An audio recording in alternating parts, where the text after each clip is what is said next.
It's hard to believe that 1 year ago, a historic tornado outbreak would take place across the Ohio River Valley, impacting parts of southeastern Missouri, northeastern Arkansas, western Tennessee, southern Illinois, and western Kentucky. In this video, we'll be discussing the tornado that tracked over 160 plus miles across western Kentucky that impacted areas such as Mayfield, Bremen, Cambridge Shores, Dawson Springs, and many other small communities. Not only will you get to hear my perspective from this chase, but however, you will be able to hear perspectives of others, including Gabe Rodriguez, a good buddy of mine, my chase partner James Treft, and another good chasing buddy of mine, Chris Conley. So without further ado, here's their stories. First things first, man, it's great to talk to you again as always, and Yep. I still cannot believe it's already 1 year almost. Like, I still can't, No. I don't think words can process how I feel about it. Tell me your during that day when you got up and the early afternoon hours and stuff like that. What was your initial thoughts about that day? Like, just take me through your mindset on it. So I had to get up that morning at 4 o'clock, and I had to be at work. And I had my work laptop, and it's got work kind of relies on me sometimes when I'm there to keep keep the paper mill aware of severe weather situations and stuff. So we were running really good that day, the machine that I run. So I was able to, like, every model update, I was able to start doing my trends, and doing that whole process. And I didn't get off till 5:30 in the afternoon, and I'm on the west side of Davis County, Kentucky.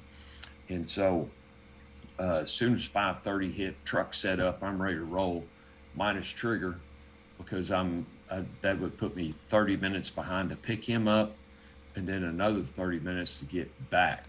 Right. So I just elected to just shoot straight out from there. It's a short 15 minutes to get on the interstate, and then I think I was in the Central City, Greenville area by about 6:15. Yeah. So, we made the jump to light speed and got down there, but supercells were already firing. So before I closed the laptop, I'm like, oh man, here comes a loner riding that boundary, that little ridge. And that's the first one we got on. There just wasn't no break. And I talked many times with the mayor of Bremen that night. Gee whiz, we had four tornado warnings before the big one hit. Yeah. And all I'd do, I'd pick it up at around Nortonville, south of Madisonville area, cross 69. I'd take back roads all the way up through Bremen. And it seemed like as soon as it hit Highway 431, the north-south road, the parameters were terrible once you got past there. So I just bail on it and go hit the next one. And I sat there and did that all up until, I think that lasted about 3 hours. And I remember the last phone conversation I had with my buddy Alan Miller. He's the mayor of Bremen. We've worked together for 20 years. He's my work partner. And so we had that connection there. And I'll say this before we get any deeper. When I'm chasing local, everybody from Princeton past Owensboro all the way up to Indiana, I work with them people. I mean, they're my friends, they're my coworkers. And so I was in pretty deep to this because I know probably 50 people along the path. And some of my coworkers didn't report into work that morning because, one, they lost family members, or two, they were directly impacted, or they were on volunteer firefighters and worked with emergency management, and they had to report in for duty because, it was just catastrophic. So, but I remember at the last tornado warning that come out, there's a big wall cloud over Bremen, and it went past Bremen. And I told Alan, I said, listen, if from here on out, if I call you or I send you the text, it ain't just to chat about stuff. It's the real deal. We got to worry about this coming up out of Mayfield. So then I shot southwest down the interstate, and set up there in Princeton. When you made that commitment to go down, like, what was your, like, what were you thinking in your mind as you were driving down? Because I'm sure you probably were going through, like, a lot, or at least thinking of a lot in that sort of nature. Yeah, maybe some. I remember once I left that storm. Uh, so I had plenty of time to get to Princeton. Right. I think at that time when I left Central City, Greenville area, uh, it was probably more than 40 minutes out. So I had plenty of time to get there. I remember I called John Humphreys, and he picked up the phone, and he was working for WHAS 11, and I was working for WEHT Channel 25 out of Evansville. And he was like, "How come you ain't down there around Mayfield?" And I'm like, "Well, I'm doing station coverage tonight, you know." I said, "But I'm going to Princeton. I'm going to go to the second exit and set up on the north side. There's like some high ground right there to where you can see all the way across town."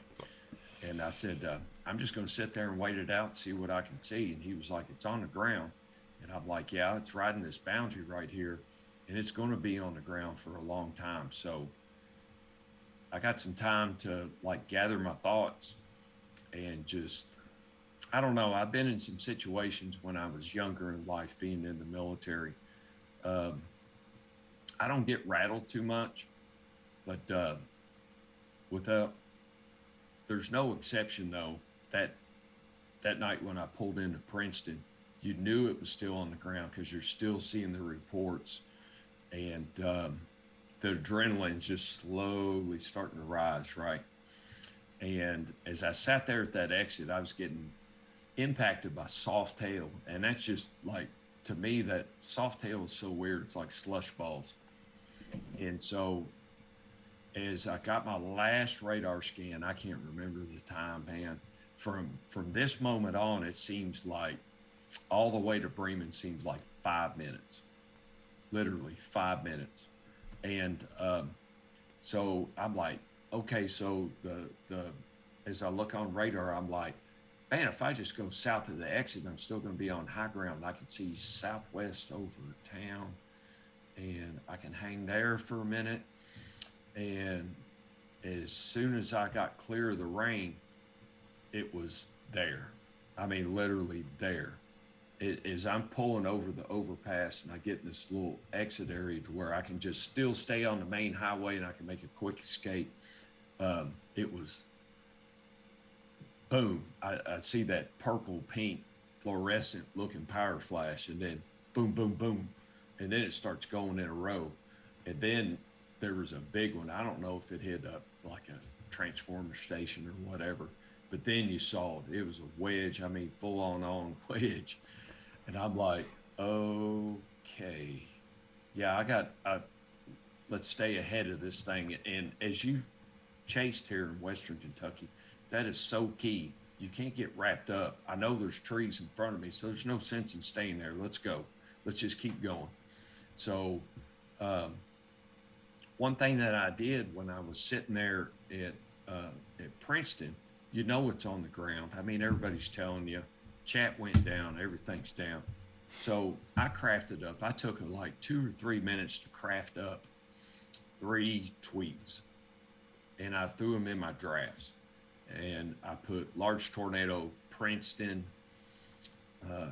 hashtag KYWX, hashtag Tri-State WX at NWS Paducah. And then I put large tornado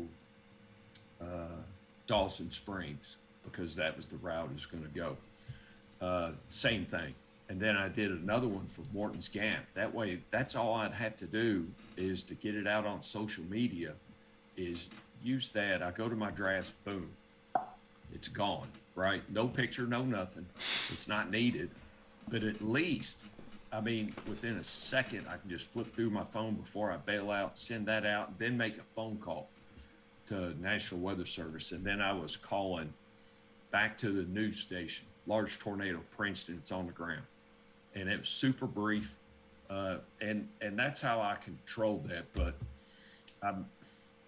when it comes to live storm chasing and stuff, that's just some of the things that I've learned over time that really help me keep my chaos in the truck at a minimum is to craft that stuff up. And then hopefully I won't lose my spatial awareness of time, because when you got a tornado on the ground moving 55, 60 miles an hour in the trees, you're constantly looking at when that last radar scan was scanned and what time it is on your watch. And because you're not going to get another one for another 2 to 4 minutes. And as you're looking, as it's moving at 60 miles an hour, and you're, let's say you're 4 miles away, how much time you got? Yeah. You got 4 minutes. You got 4 minutes. So the clock in my head, in my spatial awareness, is always just ticking. At night, it's totally different. And after Princeton, I remember from me driving there so many times, I'm like, ooh, I can stop right at the top of this hill and I can get out and I can see over the trees. And because I've done that before, right?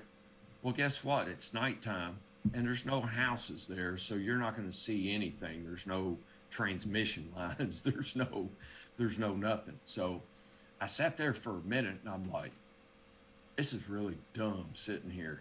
So I just took off, and I ended up at the Ideal Gas Mart just on the south side of I-69. And as I was pulling in there, I got a new radar update. So I looked at when the radar scan was made and then when it got to me, and I'm like, okay, I got 5 minutes. 5 minutes. I look at my watch and I'm looking at it and I go, okay, I got time. I got time to warn these people, and I'm going to give them 60 seconds of my time. So as I pull around, there's a guy pumping gas.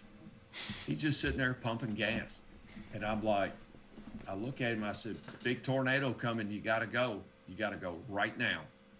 And that's it. I gave him the information. He can do with it what he wants. And then I go into the gas station and I was like, hey, everybody, listen up.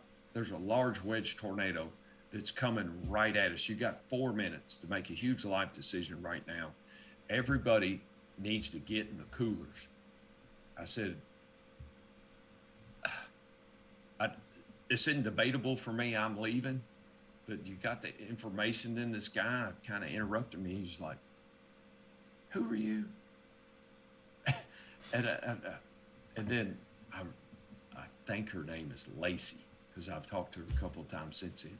And she said, what did he say? And I was like, I'm out. Big tornado coming. You got to go. And then as I'm going by, the guy is still pumping gas. And I'm like, it's coming. Big tornado. You got to get out of here, dude.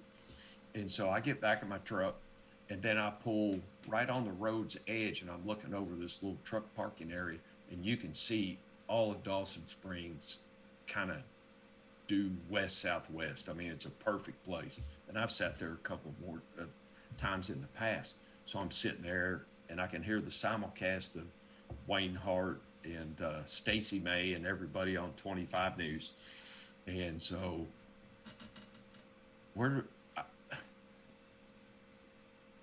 it's hard to explain how it is chasing at night. It's like laying on your side. The LCLs were so low that night. It was like looking up underneath, down a hallway, up underneath the bottom of your door, right? And so then you get that one lightning flash, and it's like, boom, there. And then you get another one, there. Here comes Lacey. She comes out of the store. It's raining. I mean, crazy. Bolts everywhere. There's intense bolts. And she comes out saying, you the guy chasing this thing? And I'm like, yeah. And she's like, are you for real or something like that? And I was like, yes, it's right there. And she looks over there, and then it's there. The collar cloud is like over us, right? And I was like, go get everybody in the coolers. And so she bails off. I put my window up, and I stayed there like maybe another 30 seconds. I had an intuitive moment. I'm like, yeah, I gotta go, right? And it missed the gas. It went south of the gas station. That instant when she started running in, I could see the power flashes of western Dawson Springs getting hit, and then the hill area was getting impacted, and around Hall and Pine Street, Kegel and all that. And so I'm like, okay, I'm going to bail. And so when I'm leaving, in my mind though, the last radar scan I had, it's still staying on trajectory to hit that gas station. And so that wheel's turning. Are these people going to make it? Is that the last time I'm ever going to see her? And then as I'm going out on the exit, there's 3 semis over on the north side just pulled over like they're sleeping. There's so much. And you're trying to compartmentalize everything and you're trying to make your escape. And so then I'm going, and I've got lightning bolts hitting like trees just 100 yards away. I mean, that big positive bolts that tell you this is a violent tornado. I mean, I've seen it with my own eyes. So I'm thinking it's going to hit the gas station behind me. As I'm coming off the exit and going to the interstate, all the lighting and everything at the exit lamp goes, shuts off. And I'm like, golly, let's go, go, go, go, right? And I didn't know it at the time. Hindsight's 2020. I should have stayed right there. But as I'm going, the tornado turns, intensifies, and when it does that, it makes like a right turn when it does it. And it went right through downtown Dawson Springs. And by mine 30 seconds ago, I thought it was going to miss most of it. So it turns, but as I'm driving down the interstate, the NWS Paducah guys told me at that point, and I talked to Pat Spoden about this, that between them scans, it has accelerated rapidly. So in my spatial awareness, I'm losing time and I didn't know it. And so as I'm going down the road, I'm like, okay, it's passing behind me. I'm going to be okay. And I'm accelerating. And then all of a sudden I'm blasted by these winds, and my windshield wipers are like pinned. They will not move. And I thought, I'm in a bad spot. And so at that time, this is all a span of about 15 seconds that I'm trying to explain. I seen a piece of wood, let's just call it a 2x4, like over the truck. And then there's big chunks of house insulation going through the lights. And then I can start hearing some stuff hitting the truck.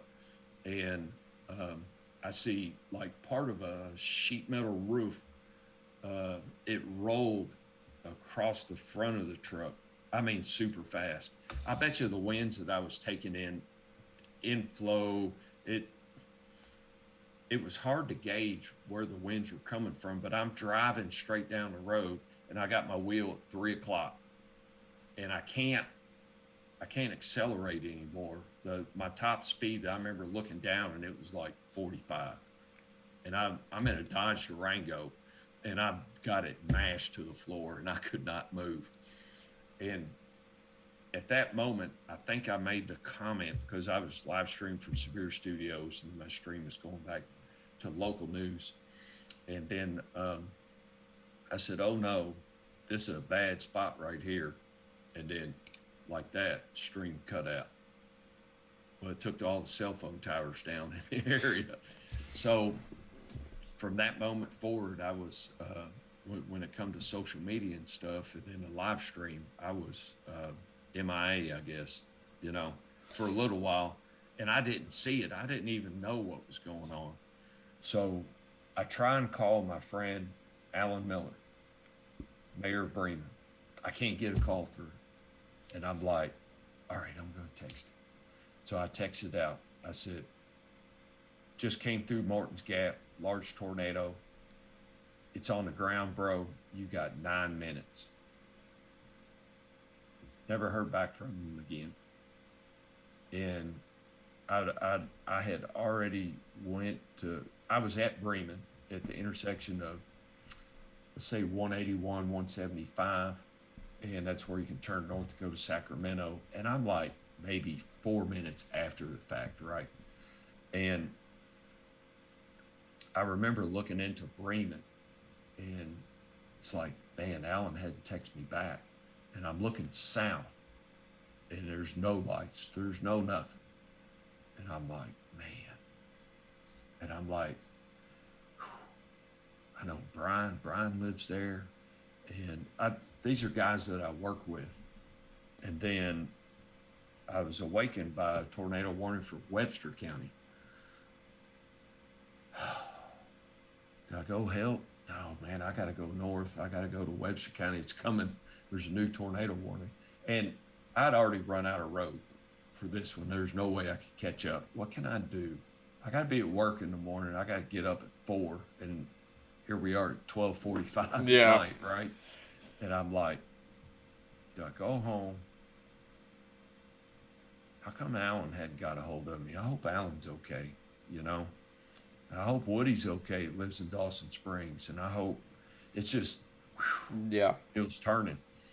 And I'm like, then I talked to Wayne Hart, and he was like, great job, blah, blah, blah, you know. And we're not really patting each other on the back. We're just kind of real leery about. I did tell him, though, that it was pretty daggone amazing, the communication that night, the situational awareness, everything just clicked, man. I mean, it's the best I've ever seen, and not from my end. The whole enterprise, I don't think it's ever been done that good, the situational awareness for everybody. And then I go home, and then I come back into work, and I don't think I got there till like 5:15. Man, I was tired. I went home, took a shower, slept for about an hour and a half, and then back into work. And then daylight comes up, and you start hearing about the stories, right? And I remember at the end of the next day, it was, it kind of set in. I'm like, how did we screw that up? I mean, that was in my mind. I'm like, I can't do any better than that. Wayne can't. Everybody how did that turn out like that we lost? And at that time on that Saturday night, it was like everybody thought 100 and something people died, right? Right. And I'm like, how did that even happen? How could they not know? Right? It was going through my head. So that was like a big letdown. And I remember my wife, she made a comment, I think, to one of her friends, or maybe it was on a social media page. She was like, it breaks my heart to know that my husband's heart is broken because he didn't do enough when he did everything he could, right? And that was tough. And then I'm getting a little teared up. Oh, you're okay, man. And then, so I worked off on that Sunday, and then it was requested come down to Hopkins County, fly drones. And yeah, that's where it really sank in. You know, you figured out what happened to them people at the gas station, what happened to these guys and those, and what happened to them trucks. And yeah, that was a rough week, man. I spent the next 4 days down there in the area, Princeton to Bremen, and finally met Mayor Miller and then the people I know on Bethlehem Cemetery Lane. It just, yeah, it was beyond heavy. Yeah. It was just, you know, even that time, it seems like yesterday. You know, it was just boggles my mind. I don't know. It's hard to describe. I gotta ask. Like, I never asked you this, but one of the first questions I'm gonna ask is, like, how did you feel about the day? In all honesty, like, I know you said it was shit, but like going into that day, like, you know, how did you feel about it entirely? Like, what was your expectations like for that event? Well, expectation-wise, I gotta say, like, I don't think anyone expected what occurred. I expected maybe a couple, like, long track SIGs, because well, you got the classic forbidden M-shaped photographs, forever mezzos, obviously. But I did not expect what we came across that night. You know, I didn't expect us to see it. I did not expect the violence that night. I mean, it was just like completely over my head, what might have happened that day and what did transpire. But, I was oblivious to it, and I'm sure many others were too. You know, it's just something that you couldn't really see coming. And, I was pretty shocked when I saw, everything that was going down while we were on our way, down. So, I mean, it was just like kind of a, buckle up and get ready because this is going to be a long night kind of scenario. But I mean, that's kind of how I felt when we were leaving. Now, how did you feel like, especially especially the drive? Because originally we were GPS to Dawson Springs. I don't know if you remember that or not, but it wasn't originally Central City. It was originally Dawson Springs that we originally GPS to. And then I changed it midway through, like, I think at a stoplight or whatever, we changed it to. Probably because we wouldn't have made it. Yeah.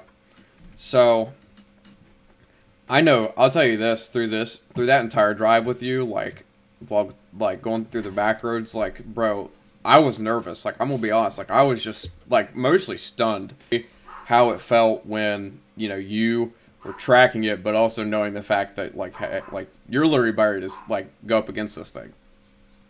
It's kind of like a buildup of anticipation, kind of like, a loaded gun.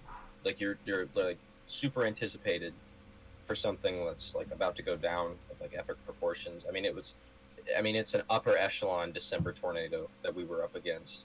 I mean, you could honestly argue it's an upper echelon tornado, period. But, the anticipation, like reading off everything that was going on, like seeing damage photos that were coming out. I mean, by the time we were headed down there, we had known that, that tornado had already claimed about 24 lives. Yeah. It had already hit the candle factory. There were, that same storm had already taken the lives of several people from Monette in the Caruthersville area, from the nursing home by Monette, and we were just on the way to it. And I was just thinking to myself, like, I may get to see a tornado tonight, but I really don't want to. I don't want to be added on that fatality list. I don't want to become one of those victims. It was kind of scary, thinking about what we were really up against. And then when we got to, I think it was Hartford. Yeah. Is when we were when those sirens were going off, and then the tornado emergency text popped up on our phone. And I mean, it was just a matter of time, honestly, because, I still really didn't have any idea what I was going to experience. I don't think none of us did. I don't know. Yeah, I was just like super nervous, and just praying to God that it would go all well, and not be this horrible, horrifying experience. And just leading up to it, when we actually got towards Centertown, when I looked off to the right, like while we were like making our way to our spot, I had the camera pointed out the window. I mean, it was consistent lightning. It's like the storm was. I mean, it looked like a time lapse, but like in real time. It was evil. Yeah. It's like someone sent that storm out to just harm and just cause destruction. Yeah. It was the most evil storm I think I've ever, been chasing.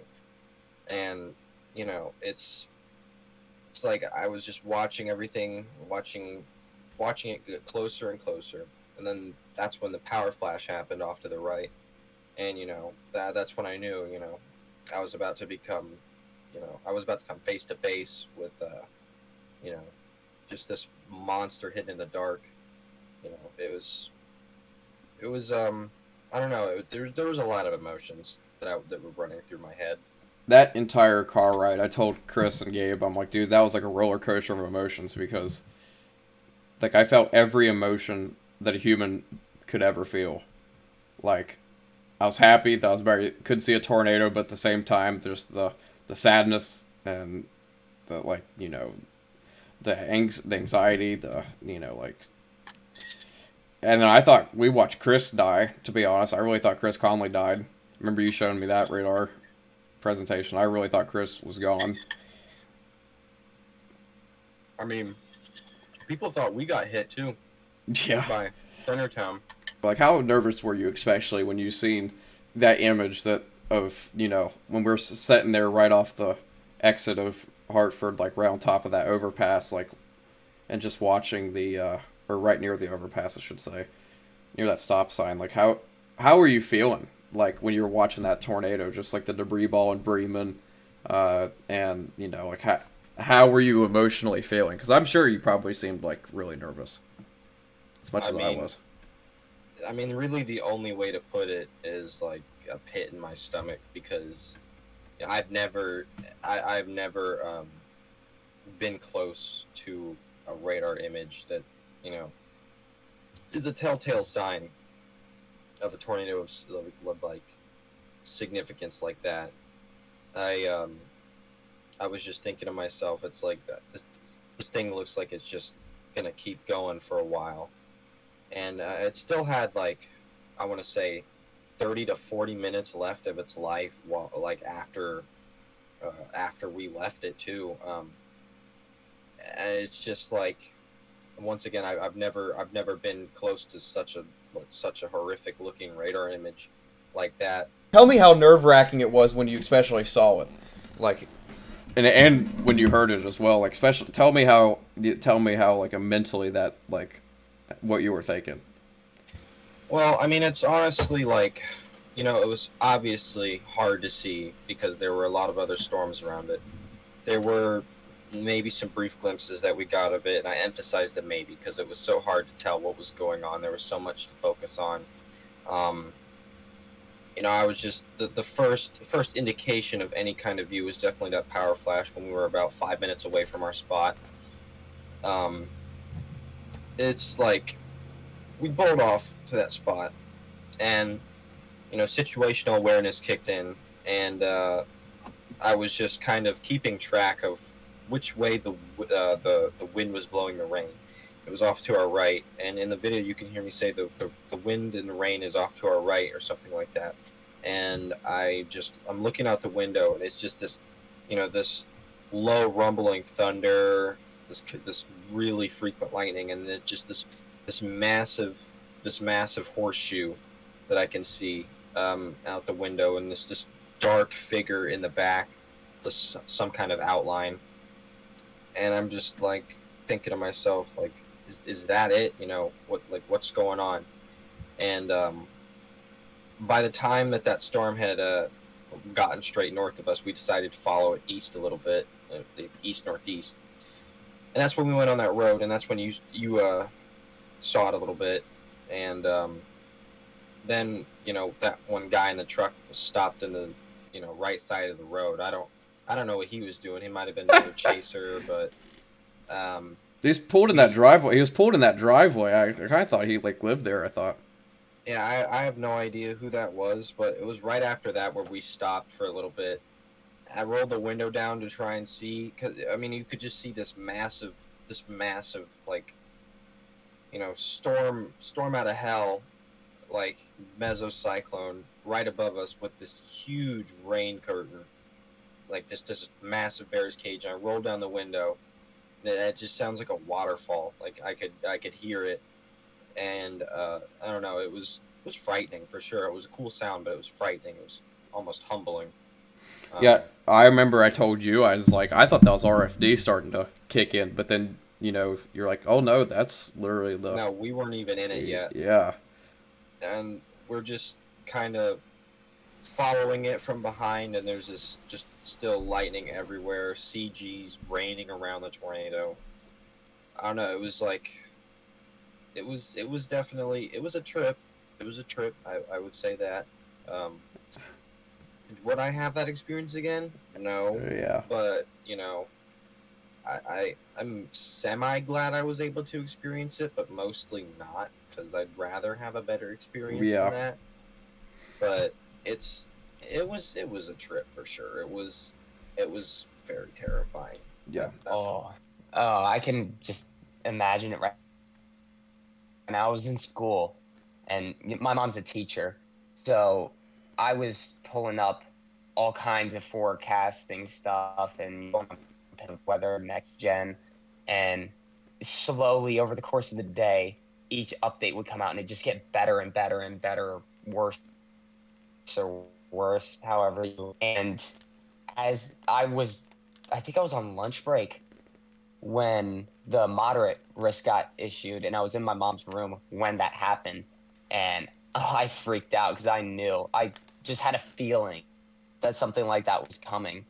And as that got issued, I just got this kind of like stinky feeling that like something's not right.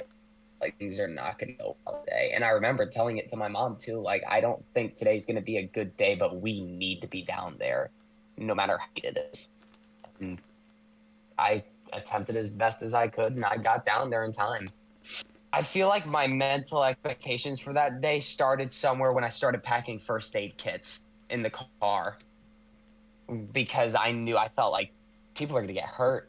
Like it's the middle of the night. It was already being forecasted to be happening at nighttime because the sun had already started setting way earlier.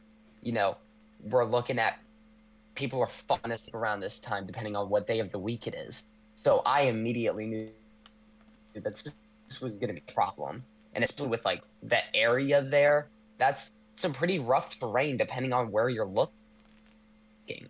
So I knew something could happen. So I prepared for the worst, Yeah. basically. And I feel like the only way you could have been prepared that day is if you did prepare for the worst. And with the few people that chased that day, that's, you know, you got to make sure you're making the right decision.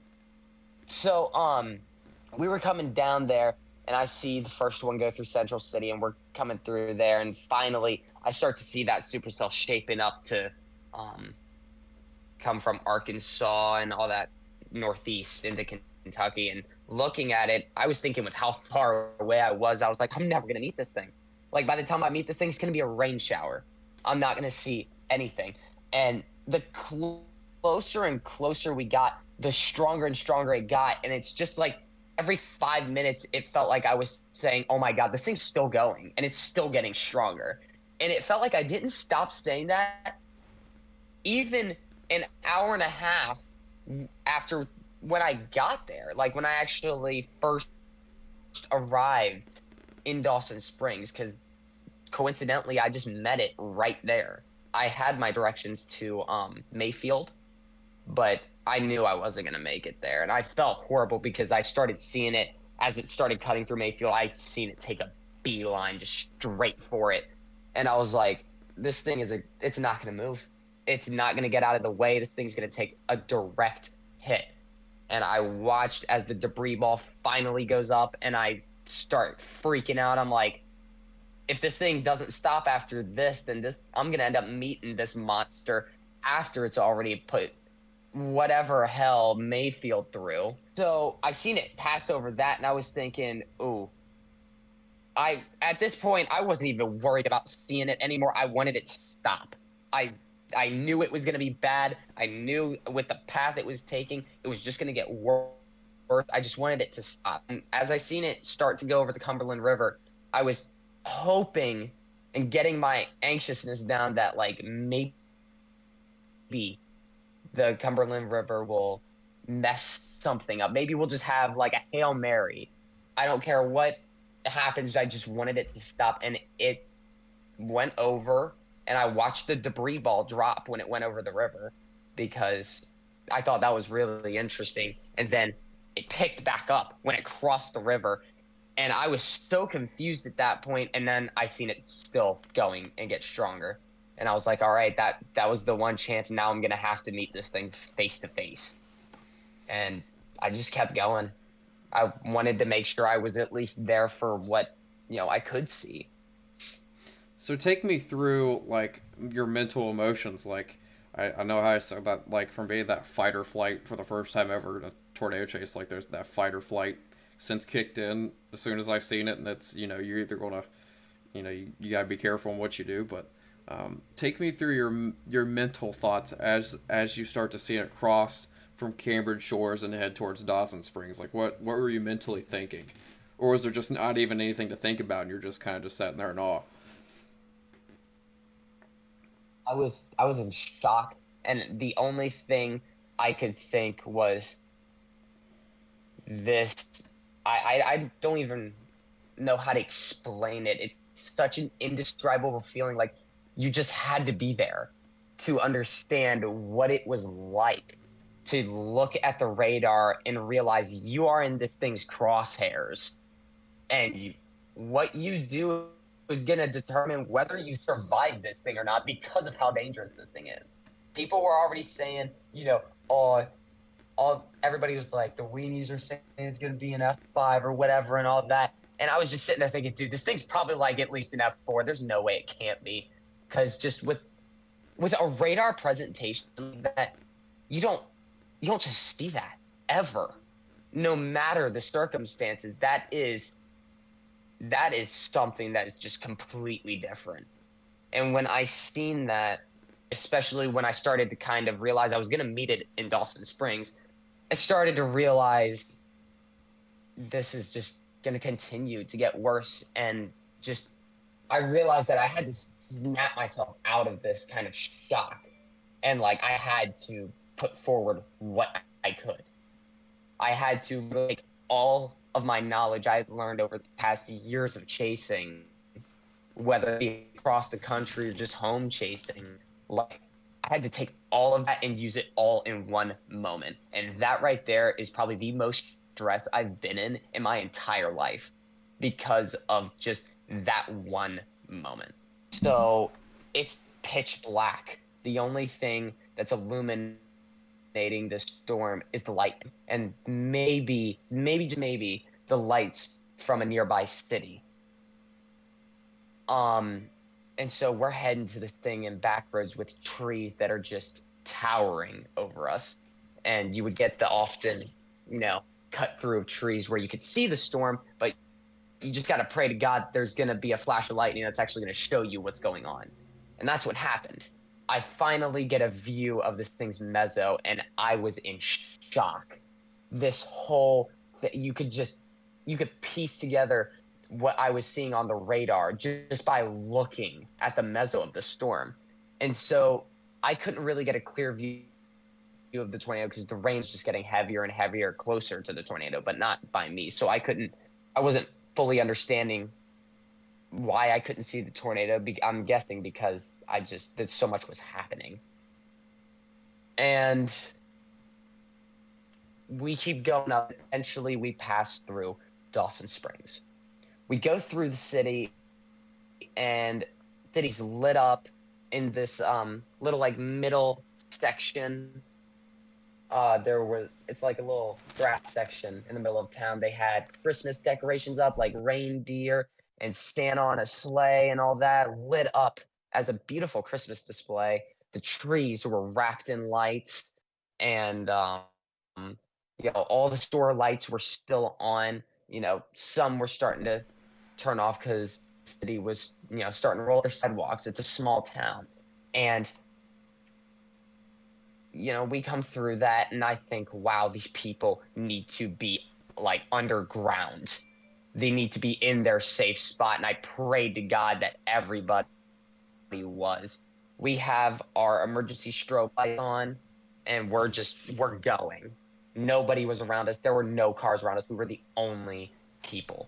And so we're going, and eventually we pass Dawson Springs. We're still on this back road, and it starts getting really shifty, and I'm starting to like feel the inflow, and I'm thinking, all right, we're starting to get close, and my radar's not updating. So I'm like, we're just the next spot we see that's open, and we're going to see where we are.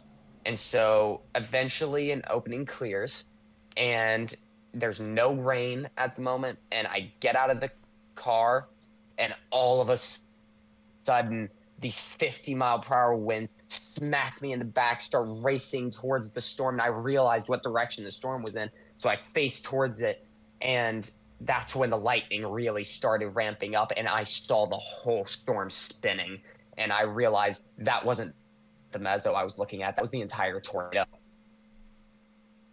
And the mezzo was a lot bigger than I thought. I was under the mezzo. I was right in front of that thing. I was less than a football field away from it when it had reached its mile-wide width, the widest it reached. It was the most surreal experience. The ground was shaking. You could hear it. You could see it. And my mom screamed at me, "Are we safe here?" And I said, "I'm not sure. I need to check." And I ran back to the car, and my radar had finally updated. And the screenshot I sent you is what I saw when I ran back to the car with my tripod sitting out. And I ran back to the tripod so my camera didn't get thrown. I grabbed it and I took one picture. And that one picture ended up having one bolt of lightning light up the entire tornado. And I got the only picture I have of that full mile-wide tornado. And I looked at the photo right after I had taken it, and I just seen the dark outline of the edge, and I was like, that's the tornado. That's it right there. And I grabbed my stuff, threw it in the car, and I tried to race up to it, and we couldn't get to it because of block trees, and I was like, oh God, I'm never gonna be able to see this thing. And I looked and it was going 70 miles per hour, and I was like, that's it. That was the one time. That's the one and only time we're gonna see it. So I was like, all right, turn around, go through Dawson Springs. We need to see if anything happened. And we come back through, and I didn't even realize we had reached the town yet until I saw power lines down everywhere. And it was dark. The Christmas decorations, they were gone. People were out on the street looking around. There was no screaming or yelling or anything. It was dead silent. No sirens, no people talking. People were just out looking at what their town had just become. And looking at that was the most gut-wrenching feeling, because I just knew that there wasn't much I could do. I don't know these people. I'm just some random person to them who's coming through during a horrible life event. But I just came through that town minutes before, when everything was fine, when everything was just a normal, everyday, situation that they had been through for however long they had lived there. And that right there is something that I still can't shake off to this day, is the fact that I just felt so helpless to these people. And I never shed a tear when the tornado was actually happening. I didn't cry until I saw what it had done. That's something that'll stick with me for my entire life, and I know it because it's already been a year almost, and it still feels like yesterday.